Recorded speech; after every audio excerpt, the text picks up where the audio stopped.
My patient is Joan Hefner. She's a white 38-year-old female, and she was admitted into the hospital on 9/12/2020. So her admission statement states that she recently been to the bariatric center for evaluation treatment for her morbid obesity and associated comorbidities, things like hypertension, hyperlipidemia, borderline diabetes, occasional shortness of breath, and mild cardiac arrhythmias. She underwent standard bariatric evaluation, consults, diagnostics, pre-op Medifast-induced weight loss, and anticipation for her bariatric surgery. She wants to do the root and wide gastric bypass surgery. Some social history. She lives with her mother. She occasionally uses a cane to ambulate. She has been able to ambulate short household distances and participate in mild household chores. She is fully independent with self-care for activities of daily life. So this social history kind of tells me what kind of patient she is. Despite her complications, she's trying to get in those steps. She's trying to do things to better her health in any way that she can. So let's go to the overview real quick, just to let y'all see it. Okay, so her vitals are stable. Everything's normal, and as well as her labs. There was no abnormalities that occurred.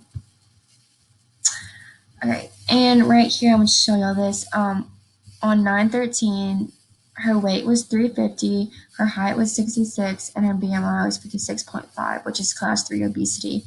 And as we can see, her weight was definitely overweight. Back to the notes. Alright, so the Roux-en-Y gastric bypass procedure.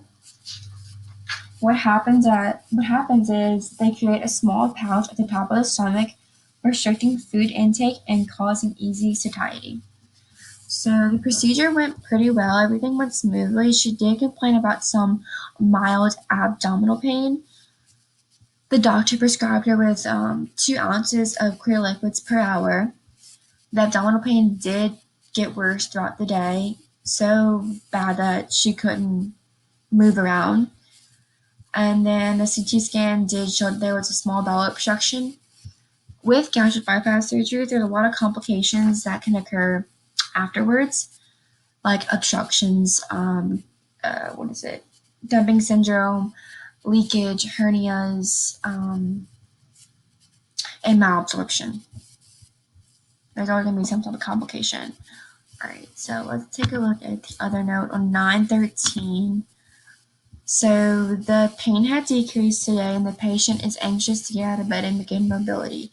Clear liquids was increased to 6 ounces per hour, and physical therapy was initiated today, which is a good sign for the patient. She wants to get moving again. Physical therapy is there for her to regain motion and strength and return back to normal activities. All right. Okay, so I did not get any food diet history on her or 24-hour diet recall on my patient at all.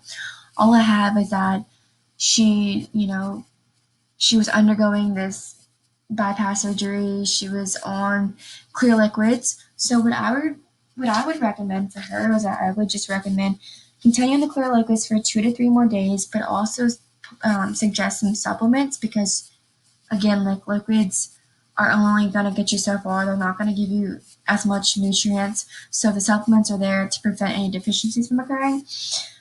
For week 1, 10 to 14 days, I would recommend some pureed protein sources. I would remind her to eat slowly because you want to avoid dumping syndrome. Remind her to eat 3 to 6 small meals per day. Week 2, try to add in some well-cooked soft vegetables with the protein. Week 3, continue to consume protein with some fruit or vegetable at each meal. At stage 4, hopefully she's eating solid foods at this point. So I would, remind her that a balanced diet is very important. Remind her, to get in your adequate protein, fruits, vegetables, and whole grains based on her energy needs. So based on her height, weight, and age. And hopefully the gastric bypass was a success. Usually it is, and hopefully she just continues on the right path and starts a new healthy lifestyle.